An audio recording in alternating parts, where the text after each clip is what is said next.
possamos aquietar as mentes e os corações,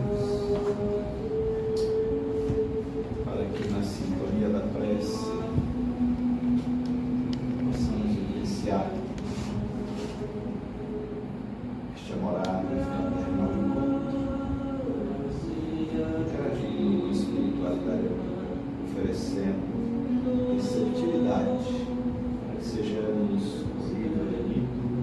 na presença dos benfeitores amigos que se encontram sempre interagindo conosco na noite. Palestra doutrinária de festa para o mundo espiritual, onde vamos beber na fonte da mensagem do Cristo Consolador. Abençoa cada um de nós que te buscamos através desta casa. Envolve o nosso irmão Paulo de Tarso, que estará utilizando a palavra na noite de hoje, trazendo a tua mensagem para que encontre receptividade nas mentes e nos corações presentes dos teus planos da vida. Rogamos a fluidificação da água para que se glorifique para o Espírito do corpo de todos que ela e rogamos, Senhor, humilde e fraternalmente, a tua assistência e o teu amparo na noite de hoje, e agradecemos o Senhor ser conosco hoje, agora e sempre. A paz do Senhor nos abençoe a todos.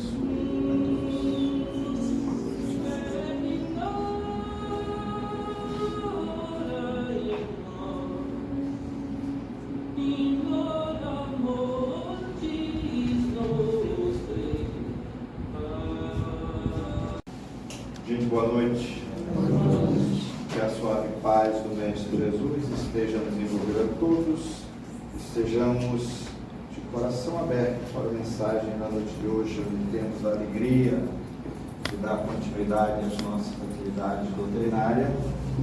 E hoje, recebendo aqui esse irmão extraordinário, vindo da cidade de Tarso, de que é, desculpe. Paulo de Tarso, né? Trazendo uma mensagem extraordinária, Jesus e a ingratidão. Quero trazer também aqui o abraço da cidade de Seabra, onde estive esse final de semana, já na segunda casa, notadamente a Bezerra de Menezes, que manda um abraço fraternal a toda a equipe do Cristo Paz e Caridade. Seabra hoje que já recebe 2 visitações nossas, está tendo o prazer de conhecer o trabalho da Casa de Cristo Paz e Caridade. Então, vibremos pela Casa de Irmã, aos irmãos de Wagner também. Então, esse é o trabalho, é a dinâmica da doutrina espírita, trazendo sempre o que tem de melhor. E essa casa, eu digo sempre, ela é muito feliz, porque tem companheiros abnegados, no momento que são acionados, que são convidados, vem aqui trazer a sua grandiosa contribuição. Nós vamos ouvir um breve trecho aqui do nosso Evangelho. Fabiana, você está aí, ó. Não precisa ler, não. Pois é. Não?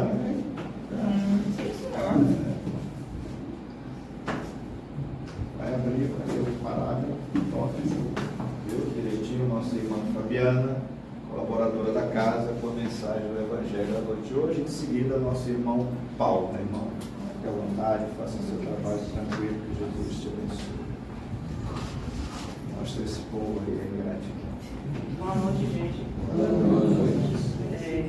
Bem-aventurado os aflitos. Caiu na lição aqui, provas voluntárias, o verdadeiro silício.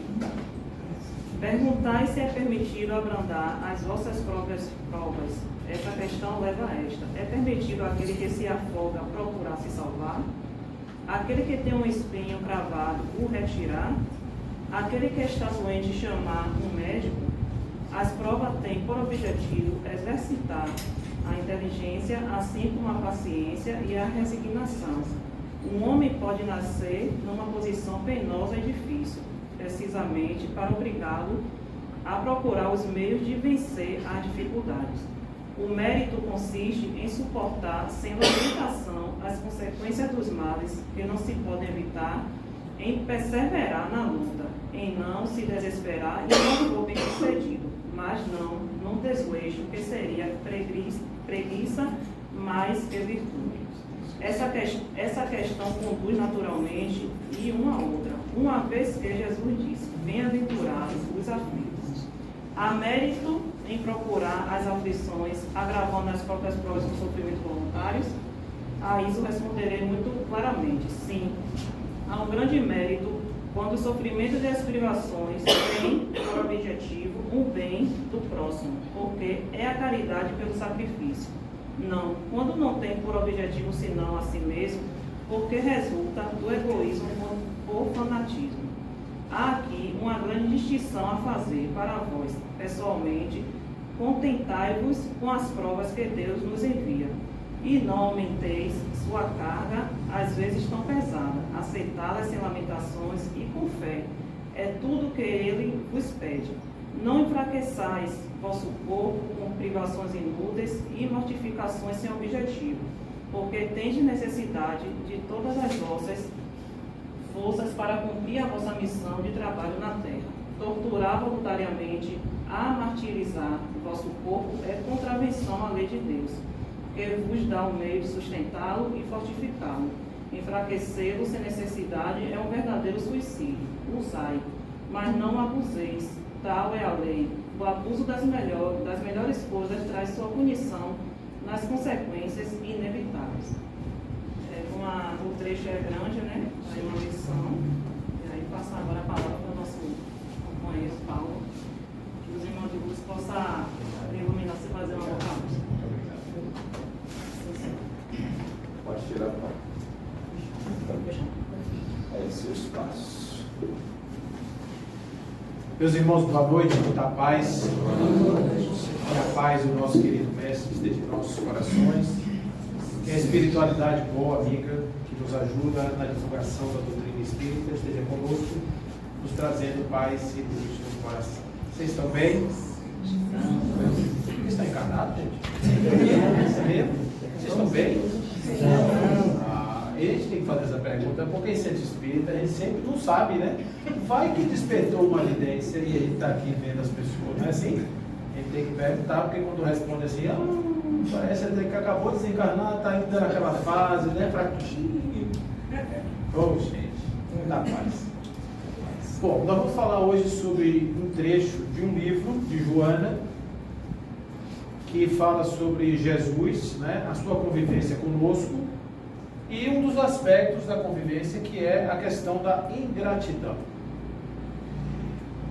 Antes da gente falar especificamente sobre o que Joana nos traz, porque ela fala sobre os aspectos da ingratidão do ponto de vista da vida crística, a gente entender um pouquinho o que é esse movimento do ponto de vista humano, que é sempre bom porque nós estamos nessa condição e às vezes a gente não consegue perceber quanto isso nos afeta no nosso dia a dia e o quanto isso pode estar nos prejudicando também no nosso dia a dia. Quando a gente fala da graça, a graça o que é? A graça é um acréscimo que alguém recebe.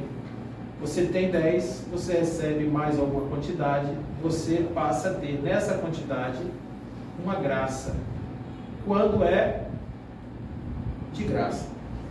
Porque quando você paga, não é graça. Você compra. Você vai no supermercado, você precisa de uma carne para comer, você compra. Mas se o sujeito estiver com fome e alguém lhe trouxer um prato de comida, isso é uma graça. Então existe uma diferença entre você obter coisas e você obter graças. Porque a graça ela chega no momento da necessidade. A graça ela chega no momento da fraqueza. A graça ela chega no momento em que a gente está fragilizado. E por isso ela é tão importante nas nossas vidas. Quando a gente ora pedindo sempre uma graça. Pai nosso que estais no céu, santificado seja o vosso nome, venha a nós o vosso reino. Aí vem, seja feita a vossa vontade, assim na terra como no céu. O pão nosso de cada dia nos dai hoje. perdoa as nossas ofensas, assim como perdoamos a quem nos tem ofendido, não nos deixa cair em tentação e nos livra do mal. Olha aí, tudo aí quando a gente pede, a gente está pedindo coisas que serão concedidas em acréscimo de misericórdia, para que nós recebamos isso para além daquilo que nós temos. Nós vamos pedir o que a gente não tem, a gente pede o perdão, a gente pede a força, a gente pede o pão, porque a gente sabe que a gente tem hoje, pode não ter amanhã, então pede para que a gente tenha sempre. E no momento em que a gente tem sempre, a gente agradece, porque isso é uma graça, principalmente quando a gente não precisa pagar. E aí olha só como isso é relativo, né? O pão a gente compra, mas a oportunidade de comprar a gente recebe, porque a gente vem com um corpo sadio, a gente vem com uma oportunidade de inteligência, de trabalho, com alguma habilidade que nos faculta ter a possibilidade de recebermos alguma coisa para comprar o pão de cada dia. Mas tem pessoas, por exemplo, que têm uma atividade laboral e, eventualmente, por um problema de saúde, ficam alijados da questão do trabalho, não podem mais trabalhar. Então, a graça é a saúde nesse momento que chega, quando a pessoa se sente desprovido dela. Então, observe como é importante a gente ter os momentos de graça. E normalmente, para que a graça chegue até a nossa vida, tem que ter o gracioso. Existem sempre duas entidades no momento da graça. O gracioso, que é aquele que concede a graça, e o agraciado, que é aquele que recebe a graça. O gracioso, ele faz a graça em função da sua vontade. Ele pode fazer ou não fazer. Porque para nós, seres humanos, nós somos contingentes. O que quer dizer? Que eu posso ser e posso não ser. Eu posso fazer e posso não fazer. Eu posso querer e posso não querer. Não existe um fazer obrigatório. Não existe um ser obrigatório. Existe um ser sempre contingente. Isso é a nossa característica. Nós somos assim, porque temos o livre-arbítrio. O livre-arbítrio diz assim: eu vou para o centro hoje, eu vou para o centro. Eu não vou para o centro hoje, eu não vou para o centro. Quem decide sou eu que decido. Então eu sei o que eu quero, eu sei o que eu não quero, eu decido o que eu vou fazer, o que eu não vou fazer. Então no momento da graça, o gracioso é aquele que concede a graça, ele pode decidir fazer ou não fazer. E aí a gente vai lembrar de uma passagem do Evangelho, já trazendo aqui para a vida de Jesus, que é a passagem do bom samaritano. Olha essa passagem como ela é rica de possibilidades de entendimento da graça.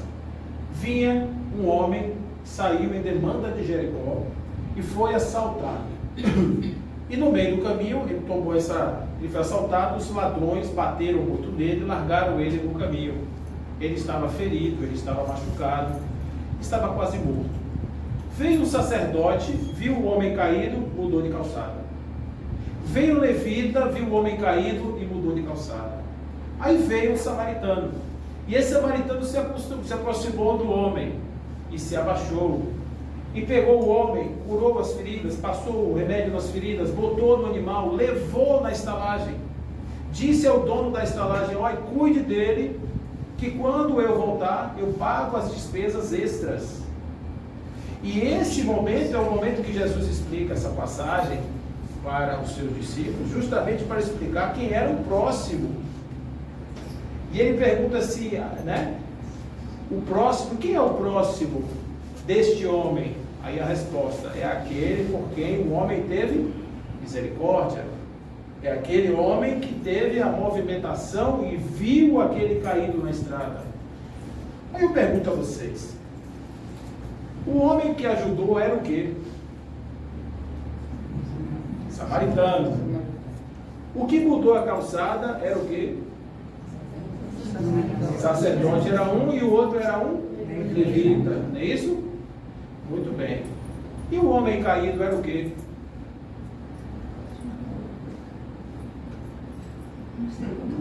Torcia para qual time? Votou em quem na última eleição? O que é que ele fez antes de tomar a estrada de Jericó? Por que é que ele foi para Jericó? Ele era um bom marido?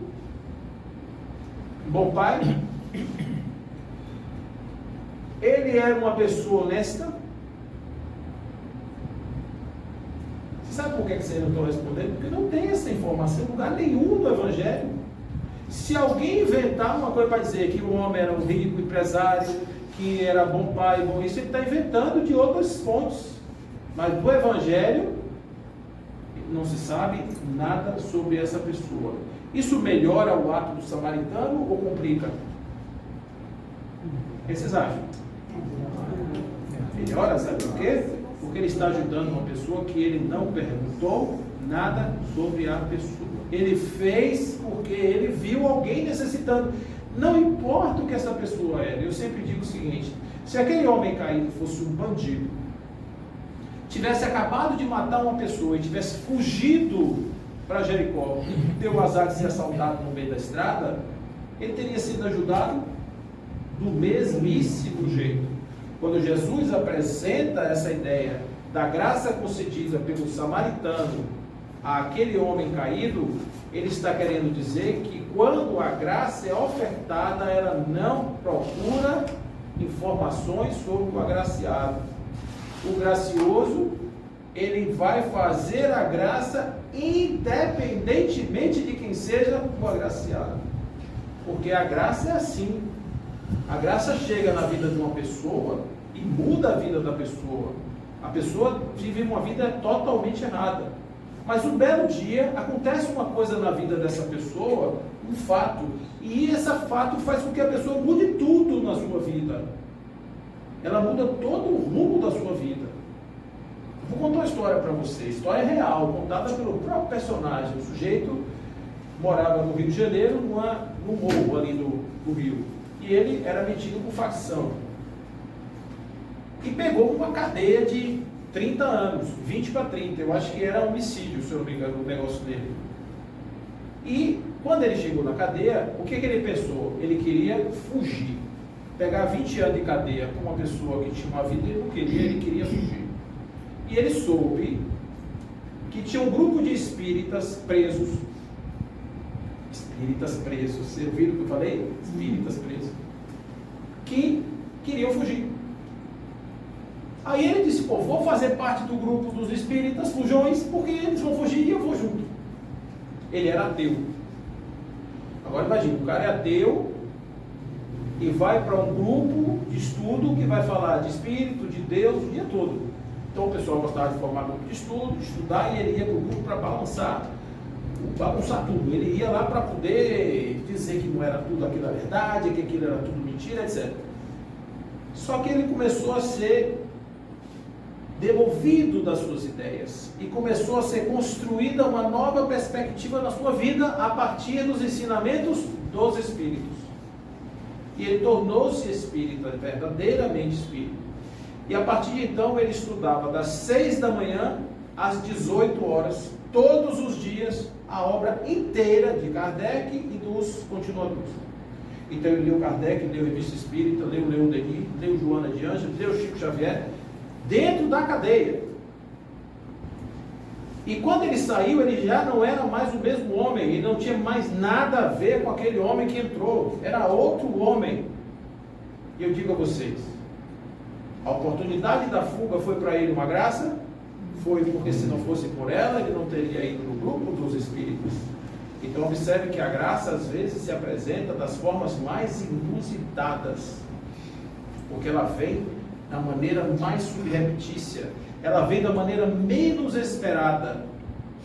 E aí você pensa, quando você vê esse homem desse jeito, ele ficou tão transformado que ele foi para casa, saiu da cadeia, do bom comportamento, etc. Ele voltou para casa e chegou em casa, a esposa dele, evangélica, não queria aceitar ele espírita, porque ele disse que o negócio de espírita era coisa lá do Gramunhão, etc. E não queria conversa com ele. Aí, para não acabar o casamento, olhem como estão os princípios enraizados, valores plantados no coração de um homem que vivia do crime. Ele está agora pensando na família. Olha a transformação dele. Ele foi para a igreja com a mulher e disse assim, quando perguntaram a ele: e agora, irmão, você vai para uma igreja evangélica, depois de tudo que você aprendeu do espiritismo? Ele diz: a Jesus eu sirvo em qualquer lugar. Esse é um transformado. Então a graça na vida dele foi uma oportunidade de fazer algo que estava ali de maneira inusitada, abriu uma porta que mudou a vida dele para sempre, porque não é nessa encarnação, ele mudou a próxima. Olha o tamanho desta graça. A gente às vezes quer que a graça seja uma coisa material, a gente está devendo uma coisa e quer que o dinheiro chegue para a gente pagar a dívida. Mas olha como é que Deus se serve na sua graça. O homem estava se afogando. E ele era muito temente a Deus. E ele fez uma oração assim, bem sentida. E ele pediu que Deus mandasse um barco para ele poder sair daquele lugar. Ó Senhor, Deus glorioso, Pai, me mande uma embarcação, um barco de pescadores para que eu possa sair daqui. E esse barco possa me acolher, porque eu estou com muito frio. Certamente eles têm uma manta para me proteger. Aí, quando ele falava isso, na sua oração, chega a sair lágrimas dos olhos, veio um tronco.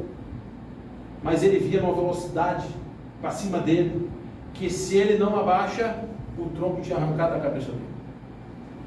Aí ele mergulhou, bebeu água pra caramba, saiu do outro lado. Quando ele se levantou, ele chegou e disse: Pai, sou eu estou orando, pedindo para que você me mande um barco, você me manda um troll de madeira que quase me arranca a cabeça. E quando ele terminava de fazer sua oração, lá vinha de lá um galho. E o galho daquele cheio de pontas. E ele teve que se afastar um bocado para o galho não passar e não ferir as galhas dele. Mas ele estava se recuperando do galho quando ele viu uma porta. A porta quase que mata ele. Porque a porta veio no sentido certinho dele. Passou ao largo dele. E ele só fazia reclamar. Morreu. O rio levou. Ele morreu. Quando ele chegou no plano espiritual, ele foi no departamento de reclamação. E foi fazer uma reclamação formal. Chegou lá de uma mocinha sentada. Ele chegou para ela: minha senhora, eu vim fazer uma reclamação. Eu disse: o que o senhor tem para reclamar? Eu fiz uma oração e não fui atendido. Eu estava no. Aí ela falou: deixa eu olhar aqui na sua ficha. Eu já sei tudo, sei o que aconteceu. O senhor estava no Rio, não foi? O senhor é o homem do Rio? É, o senhor não sabe, corre que foi aqui para lhe atender. Como assim, minha senhora? Nossa, aqui movimentou meio céu para lhe atender. Porque quando o senhor começou a fazer a oração, o povo procurou um barco, o mais perto que tinha, estava 2 dias do senhor. Não dava para carregar o barco e sair voando, porque o barco anda pelo rio. O mais perto foi um tolo de madeira, que estava mais perto. Ele mandou para lhe assar, mas você não quis. Você achou que tinha que ser um barco, não um tolo de madeira. Aí, como o senhor não tinha entendido, ele entendeu que o senhor não tinha, foi lá procurar, tinha um galho meio podre, e o pessoal derrubou o galho para poder o senhor sair do rio. Mas o senhor também não quis, porque o senhor queria um barco, o senhor não queria um galho. A porta é que o senhor não sabe o trabalho que deu. Porque para tirar aquela porta da casa do pescador, teve que vir um vento importado, entrar pelo fundo, arrancou a porta e o pobre do pescador dormiu no relento para jogar uma porta no rio, para atender a sua prece, mas o senhor queria um barco, o senhor não queria uma porta, e por isso o senhor morreu. Entende o que a gente está falando aqui? A graça vem das maneiras mais inusitadas. E muitas vezes, quando a gente recebe uma graça, a gente não percebe que essa graça chegou. Porque a gente está muito preocupado com um outro ser, que sou eu mesmo. Aquele ser que mora no meu umbigo, que só para ele interessam as coisas. Ele quer que ele seja barco de pescador, com manta nas costas. E muitas vezes esse orgulho impede dele ver que tem pessoas humildes, que um sorriso, um abraço, um tocar na mão, uma palavra acolhedora, tem a força de um barco. Eu nunca me esqueci de uma vez, eu chegando em Feira de Santana, eu vou chegando, ia fazer uma palestra na Semana Espírita, e eu estava entrando no clube. E um jovem veio me falar comigo, e veio me dar um abraço. Eu não conhecia ele. Ele falou assim: você lembra de mim? Eu disse: irmão, não lembro. Ele fez: olha, eu estava numa palestra sua, no Paulo Estevão, tal dia, assim, de tarde. Eu tinha ido para Salvador porque eu ia fazer uma consulta com um psiquiatra, eu estava com ideação suicida. E como o médico era às 6 horas e a palestra era 4, era perto de lá, eu fui assistir a palestra e era o senhor que estava lá. E nesse dia o senhor fez um convite do alto amor para que nós nos casássemos conosco mesmo, que nos aceitássemos como nós éramos, que não precisávamos da aprovação de ninguém para sermos o que somos, porque nós já somos o suficientemente bom para sermos amados por Deus. Imagina, se somos amados por Deus, o que mais importa nessa vida? E ele disse, e eu resolvi casar-me comigo mesmo, quase não vou ao médico. Saí do psiquiatra, ele me deu uma caixa de remédio, eu não comprei, estou aqui hoje vivo, porque me casei comigo mesmo, minha vida é outra. Observe, eu nunca na minha vida tinha a menor ideia de quem era essa pessoa. Eu nunca na minha vida pensei que alguma pessoa tivesse pegado uma única palavra dita por mim e transformado a vida dele. Mas esse homem, no dia que faz isso, você vê a importância de você, às vezes, fazer pequenos gestos, que para uns são tão importantes e para outros não tem valor nenhum. E quando essa pessoa, de repente, não sabe aproveitar a graça, ele está no trabalho da ingratidão. A ingratidão é quando você não tem a graça, você não aceita a graça.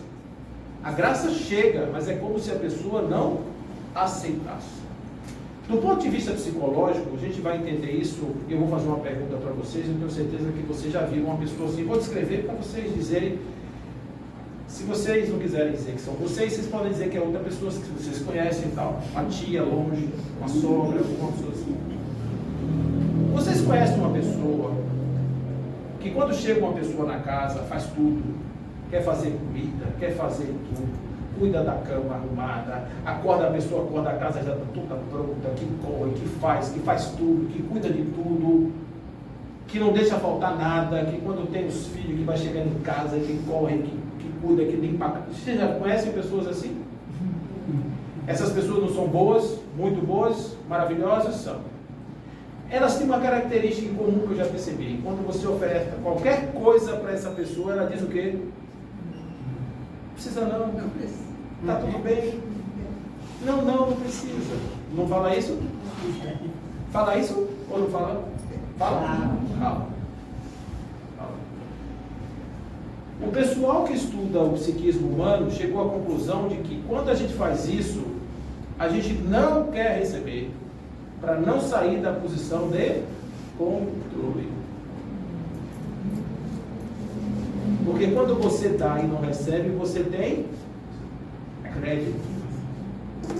Você acumula crédito. E quando você recebe, você gasta o crédito que você tem. É como se você fosse ficando menos importante em relação aos seus créditos. Isso tem a ver com mais-valia.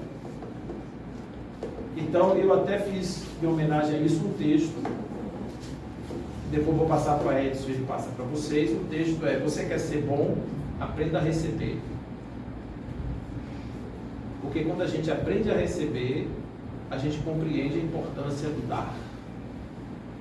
Quando a gente não quer receber, a gente muitas vezes dá, mas dá pensando em alguma coisa que não é exatamente um dar sem interesse. Observe o que eu falei no começo: a graça não tem preço. Quando tem preço, não é graça, é produto, é serviço. Então, quando eu salvo alguém para que esse alguém me sirva, eu prestei um serviço para ele, e ele vai me pagar por isso, seja lá como for. Quando eu faço alguma coisa para alguém, viro as costas e não quero nem saber quem é essa pessoa, eu estou fazendo uma graça, porque eu estou fazendo de graça. Vocês já ouviram alguém falar assim: você é muito ingrato, fiz tudo por você e é assim que você me devolve? Já ouviram isso? Já falaram isso alguma vez? Não, eu sei que vocês não falaram, porque aqui só tem espírito de luz, muito ajuda. Mas quando a gente fala isso, inconscientemente, o que a gente está dizendo? Eu te dei e agora você não tem nada.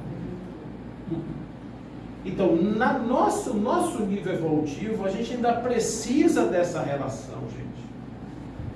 Vai chegar uma hora que a gente não vai se preocupar com isso, porque a relação da doação, ela é recíproca. Eu não tenho que me preocupar em não receber, porque simplesmente não vai existir isso. As pessoas estarão assistindo umas às outras, porque o seu coração assim vai ordenar. E quando a gente está vivendo numa sociedade onde as pessoas são transformadas no bem, a gente não tem que se preocupar com nada do mal, porque a gente sabe que o mal não vai nos alcançar, porque o outro não tem o mal na sua cabeça. Enquanto o outro pode me abandonar, eu estou preocupado sim em ficar abandonado, por isso eu cobro. Mas a gente tem que imaginar que quando eu faço alguma coisa por alguém, eu tenho que fazer e esquecer que eu fiz, porque se eu fiz porque eu quis. Quando Jesus viu chegar 10 leprosos, curou os 10 e disse: vão lá se mostrar para os doutores da lei. Foram 10, mas um voltou e se jogou nos seus pés. E ele disse: onde estão os outros? Os outros foram caminhar a sua vida. Mas só foi esse que reconheceu o que recebeu. Porque quando a gente reconhece a graça, a gente não precisa voltar, a gente só precisa valorizar o que a gente recebe. Porque quando a gente valoriza o que a gente recebe, é como se a gente desse importância e dissesse àquele que nos ajudou: olha o que você fez com a minha vida, como o rapaz fez na entrada do clube. Quando a gente fala com relação a Jesus, muitas pessoas acham que louvar Jesus é bom. Por quê? Porque Jesus deve ser uma pessoa desocupada que fica esperando rapapé de encarnado. Porque Jesus não precisa de elogio. Imagina o espírito daquele, vai ficar esperando elogio meu, seu. Gratidão. Ele ensinou que o homem ajuda o outro sem nem saber quem é. Mesmo que ele não soubesse quem eu sou, ele estaria do meu lado, porque ele é amor em movimento, é espírito puro, é o espírito mais puro que já pisou na face da terra. Ele não vai fazer porque eu vou voltar depois, botar um livro debaixo do braço e ficar Senhor, Senhor, porque ele disse: muitos vão dizer Senhor, Senhor, por você eu persegui demônios, eu fiz isso, eu fiz aquilo, e eu vou perguntar: quem é você, filho da iniquidade? Que é o filho da iniquidade? Você fala isso para mim aqui agora, e quando chega com o seu irmão, você faz uma coisa completamente errada, diferente. Você não é da justiça, você é da iniquidade, você não é da equidade, você não é da igualdade, você é da diferença. Então não adianta você chegar aqui, cantar, pegar um violão, rampo, chegar e sair chutando o cachorro no meio da rua. Então, o melhor reconhecimento que a gente pode ter de Deus é acordar de manhã e dizer: obrigado, Senhor, pelo corpo que tenho. Obrigado pelos meus olhos que podem ver, pelos meus ouvidos que podem ouvir, pelas minhas mãos que podem trabalhar, pelos meus braços que podem abraçar. Mas como é que eu agradeço as minhas mãos se eu deixo as minhas mãos na ociosidade? Eu não estou agradecendo, eu estou dizendo a Ele da boca para fora. Porque quando eu agradeço as minhas mãos, eu coloco as minhas mãos a serviço, porque alguém me concedeu as mãos. E ao dizer que as minhas mãos são operosas no serviço do bem, eu estou dizendo: olha o que você me concedeu, a oportunidade de fazer o bem, e em fazer o bem eu agradeço pelas mãos que eu tenho. A mesma coisa os olhos, a voz, o ouvido, o coração, a inteligência, o tempo, a disponibilidade, a vida. Então, quando eu recebo a vida e me sento no sofá e fico assistindo a Rede Globo o dia inteiro, eu estou dizendo que a Deus, o que você me deu não vale nada. Eu estou aqui matando o tempo, esperando morrer. Fico aqui na frente da televisão esperando. Ou então eu chego ali num bar, pego o meu corpo e entupo de bebida. O que eu estou dizendo a ele? Ó, esse corpo você me deu, legal, mas eu prefiro me divertir. Boto cigarro, droga. Eu estou agradecendo por isso? Não, eu estou dizendo o contrário, isso aqui não vale nada. Isso é ingratidão, não é? Eu não estou reconhecendo a graça da vida. A vida é uma graça. Sabe por que a vida é uma graça? Vamos colocar aqui no plano espiritual. Vocês conhecem Mo e Bo? Já ouviram falar de Mo e Bo? Mo e Bo é um casal. Tudo que faz é o Mo. Bora no supermercado, Mo. Aí a outra, bora, Mo. Mo é assim, Mo e Bo. Mo, vai dormir, Mo. Estou com fome, Mo. Mo e Bo, não tem nome, mas é só Mo e Bo.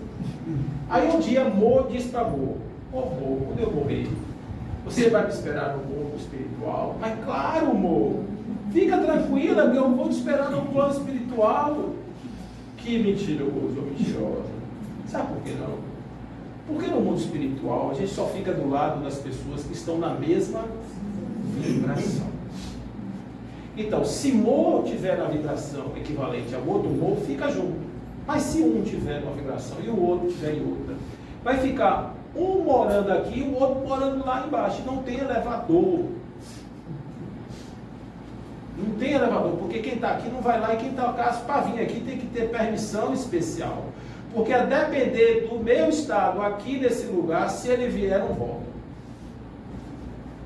Então observe que o único lugar possível para Mo e Mo conviverem juntos, sem medo de ter essa diferença, é aonde? É aqui na Terra. Então olhe como a vida é importante. Quando você olha para a sua família, você tem uma graça de estar cercado de espíritos com os quais você tem situações de reconforto, de reconsideração de várias vidas passadas.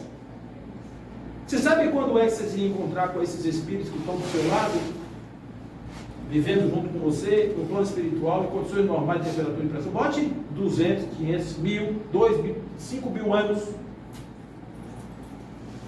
Porque para estarem todos encarnados juntos numa família aqui, pense a coincidência e a graça que Deus nos concede de nos dar às vezes 60, 70, 80 anos, simplesmente para a gente aprender a dar um abraço um no outro, dizer eu te perdoo, te amo, porque a gente é lento, precisa de tempo para fazer essas coisas.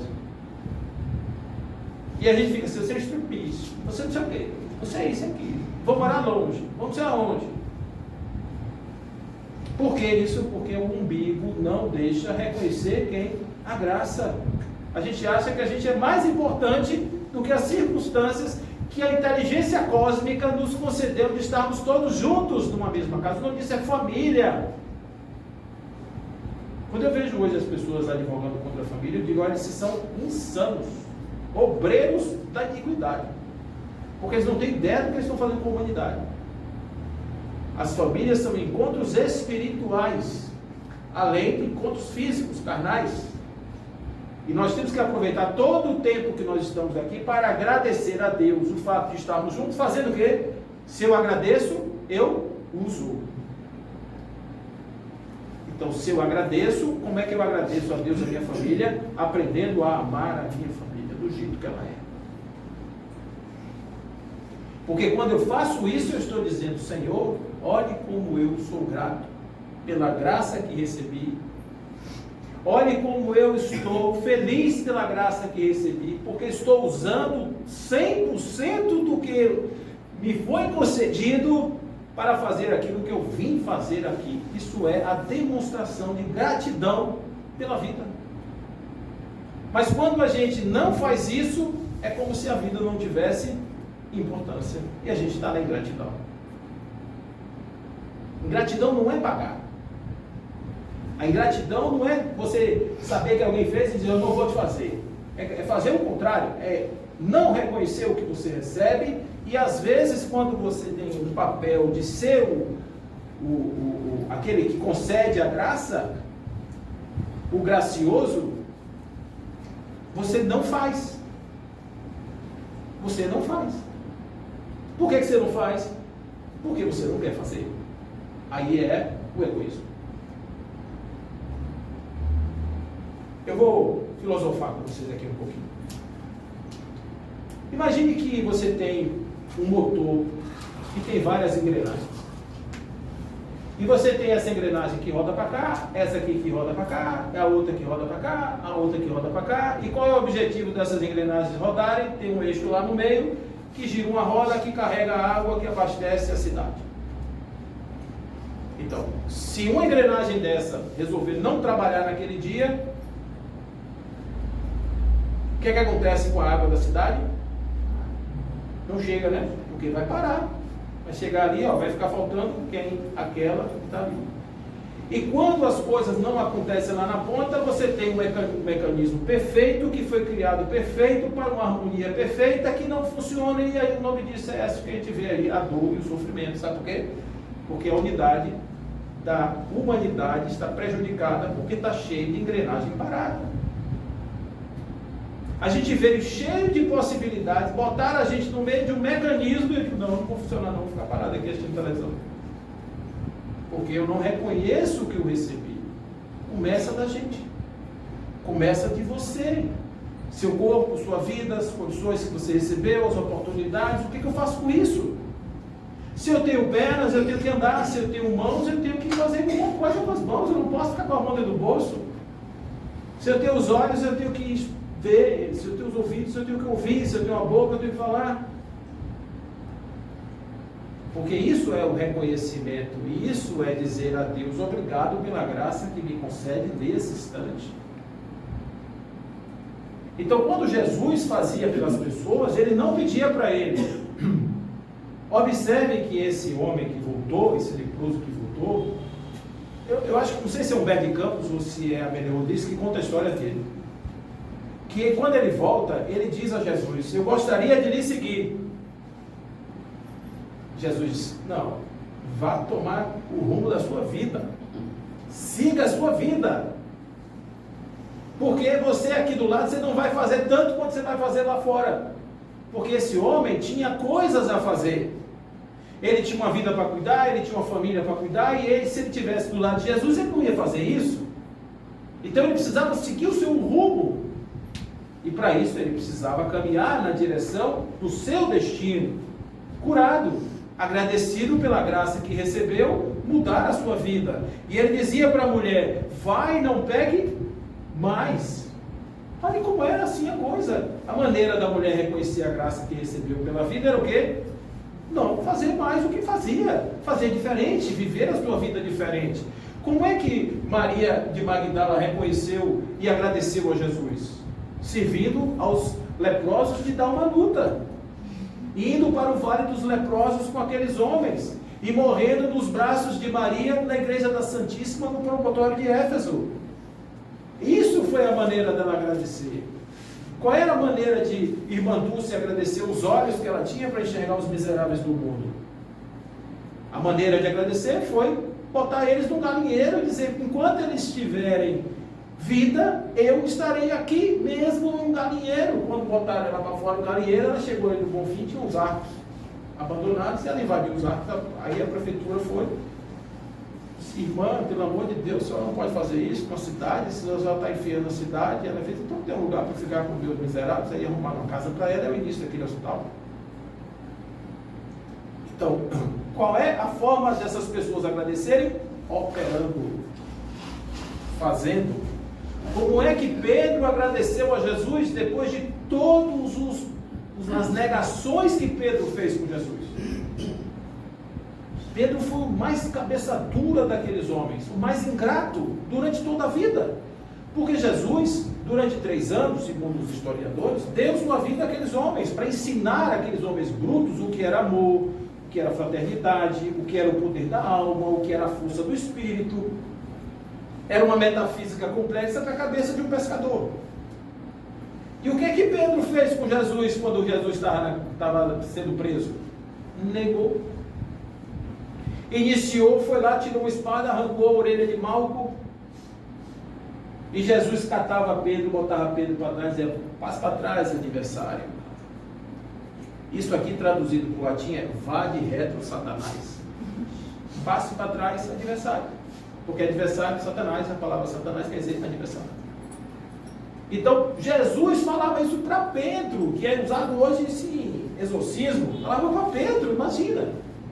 E quando chegou naquele mesmo dia, à noite, madrugada, Pedro sentado numa fogueira, porque os galileus, eles tinham um sotaque diferente, é como o nosso sotaque aqui do sertão. É aquele sotaque que você ouve e sabe que a pessoa é de lá. E quando ele abriu a boca, disse, você é deles. Ele disse, não sei nem quem é esse daí, olha a ingratidão. Olha a ingratidão. E Jesus avisou a ele. Porque na cerimônia do lava-pés, quando Jesus foi lavar o pé de Pedro, Pedro não aceitou. Olha o que eu falei para você, você quer ser bom, aprenda a receber. Pedro queria ter o crédito de dar, para ficar no poder. Não queria que Jesus lavasse os seus pés, porque era como se ele perdesse os seus créditos.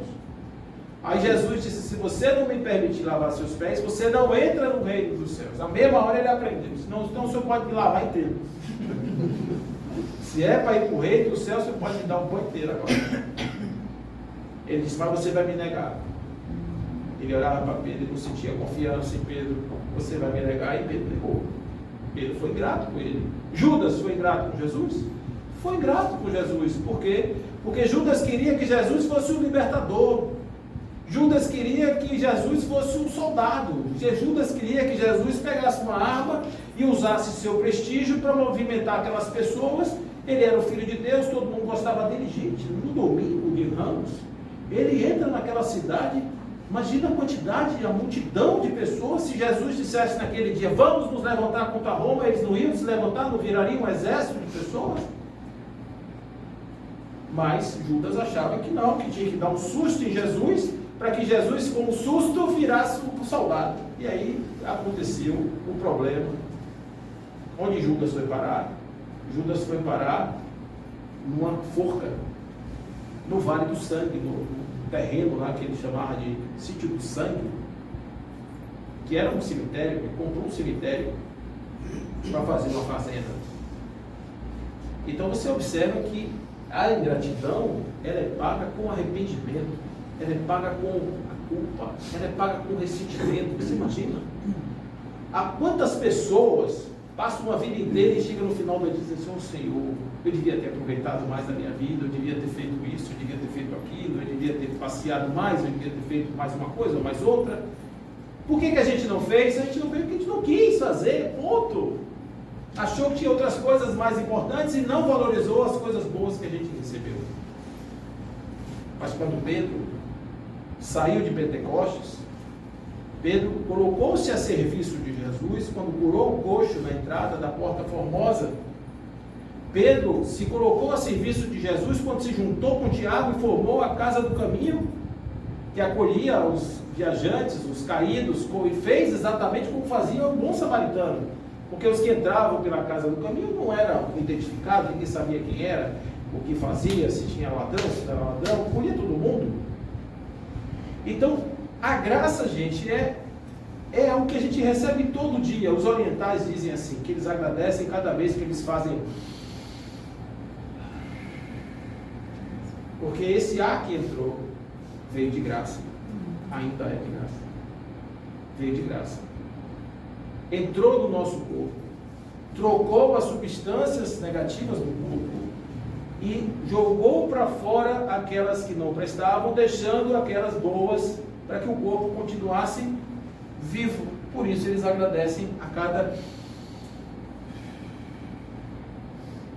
A gente deve agradecer pelo dia, a gente deve agradecer pela noite, a gente deve agradecer pela vida, a gente deve agradecer pelas dificuldades, a gente deve agradecer pelos companheiros, a gente deve agradecer pelas oportunidades do estudo, do aprendizado, da evolução, a gente deve agradecer por cada segundo da nossa vida, a gente deve agradecer ao outro que se coloca no nosso caminho e quer nos ajudar. A gente se coloca sempre numa situação de ou a gente ajuda ou a gente é ajudado, e a gente pense sempre que nós somos engrenagens. Quando a gente para e não roda, alguma coisa acontece, alguma coisa não funciona, algum prejuízo a gente causa. Então a gente tem que aprender a girar a nossa engrenagem. Recebeu, devolve, recebeu, devolve, recebeu, devolve. Se você pegar aqui e olhar essa lâmpada, ela tem dois fios. Um que vem e um que volta. Se você cortar o que vem, é como se a gente cortasse nossa energia de Deus. É como se Deus não pudesse passar uma energia para a gente. A energia não chega. E aí você não tem luz. Se você cortar o que volta, a energia apaga. Porque Deus não admite o egoísmo. Toda vez que a gente acumula a energia recebida e não devolve, nossa luz não acende. A gente aprende assim, olhando no pé. Então, para você iluminar a sua luz, porque Jesus dizia, seja a luz do mundo, eu preciso devolver o que eu recebo, dar de graça o que de graça você recebe. Você não pagou R$1.000 para estar aqui, você não pagou R$1.000 para ser quem você é, você não pagou R$1.000 para ter os recursos que você tem. Então, o que a gente tem que fazer? Devolver a vida na forma do serviço, aquilo que eu recebi de graça.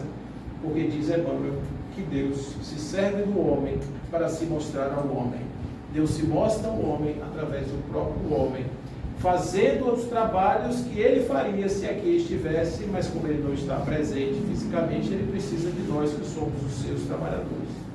Portanto, todos os dias que a gente acordar, todos os dias que a gente perceber a vida, agradeçamos e não façamos da ingratidão uma métrica da nossa vida. Todos merecem nossa ajuda, todos merecem a nossa luz, todos merecem o nosso sal, porque quanto mais você distribui, mais você tem. Quanto mais você devolve, mais você recebe.